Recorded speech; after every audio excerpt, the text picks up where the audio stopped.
சட்டமன்ற தேர்தல் 2026க்காக அதிரடியாக அமலான தேர்தல் விதிகள். இன்று முதல் புதிய திட்டங்கள் அறிவிக்க தடை.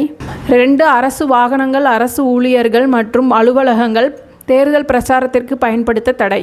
3வதாக அரசு செலவில் அரசியல் விளம்பரங்கள் வெளியிடக்கூடாது.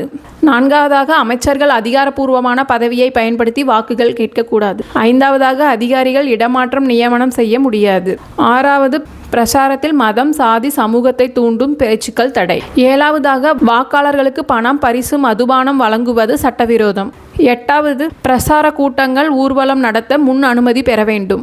9வதாக ஒலிபெருக்கி பயன்படுத்த நேர வரம்பு இருக்கும். 10வது அரசு திட்டங்களை விளம்பரப்படுத்தும் விளம்பரங்கள் நிறுத்தப்பட வேண்டும். 11 அரசியல் தலைவர்கள் புகைப்படங்கள் அரசு அலுவலகங்களில் இடம்பெறக்கூடாது. 12வது திட்டங்கள் தொடக்கப்பட்ட போது கல்வெட்டுகளில் இடம்பெற்றுள்ள அரசியல் தலைவர்கள் பெயர்கள் மறைக்கப்படும்.